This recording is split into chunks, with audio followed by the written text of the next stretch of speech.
welcome to Sectors Up Close. I'm Elena Casas. We're focusing today on solar energy, and my guest is David Zwillinger, CEO of DE Shaw Renewable Investments.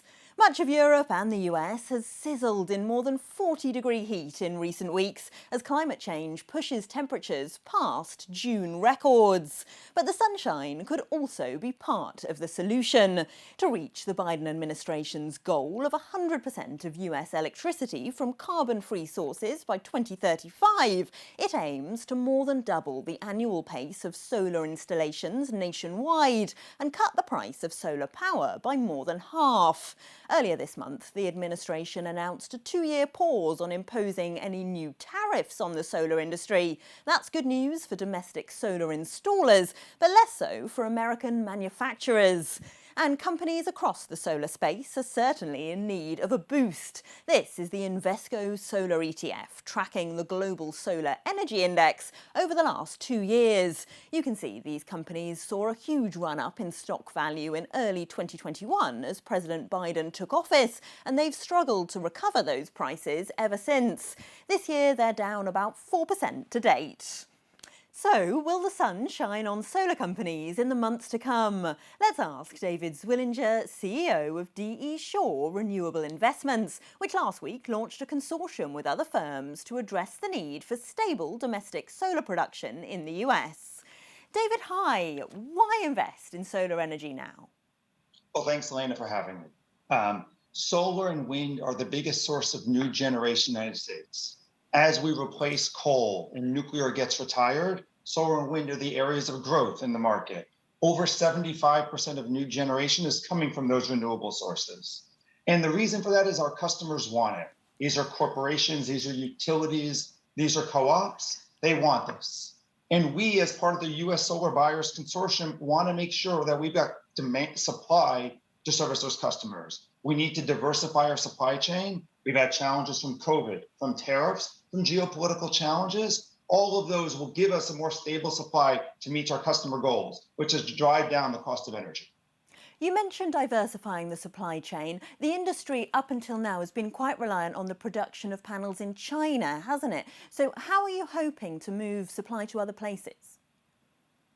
Today, the US market cannot satisfy even close to just a small subset of the supply needed in the market. So today we are sourcing overseas.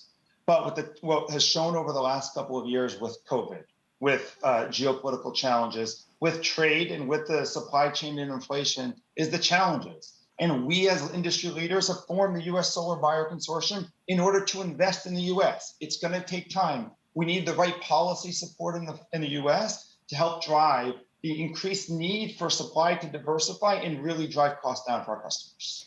You said there that you need the right policy support. As we were saying, there was a big uptick in optimism about the future of this sector when the Biden administration came to power. And we saw that in an increase in the stock price of solar-focused companies.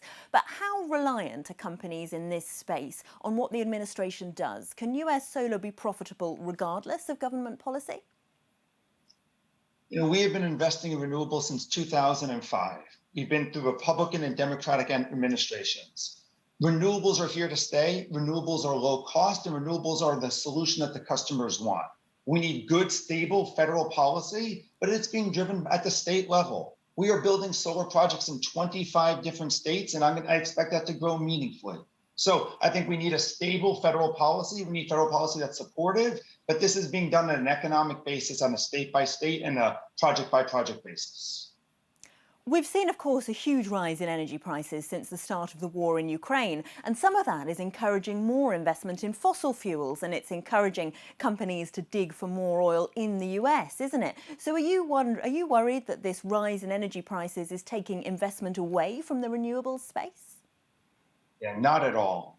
Demand for renewables was high, and the increase in the price of oil and the price of natural gas has only further showed the benefit of renewables. Renewables are a cheaper source, they're clean, they're reliable, and they don't have the volatility that you see in oil and gas. So we see no impact at all. If anything, increased appetite from customers.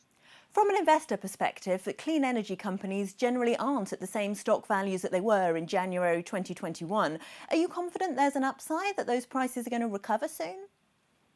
It's hard to predict what's going to happen in the next 3, 6, or 12 months. But I think the future of renewable energy is here for here to stay. Over the last 3 years, the largest source of new generation is solar and wind. As coal gets retired, as nuclear gets retired, the new sources of energy are going to be solar and wind with a predominance in solar. I think the fundamentals of solar continue to be great. We've been investing in the space for 15 years and think there's a ton of opportunity ahead of us. Thanks so much for that insight, David Zwillinger, CEO of DE Shaw Renewable Investments. Well, before I go, here are some of the stories we're following in this space. The G7 has agreed to study imposing a price cap on Russian oil in an attempt to get energy prices down.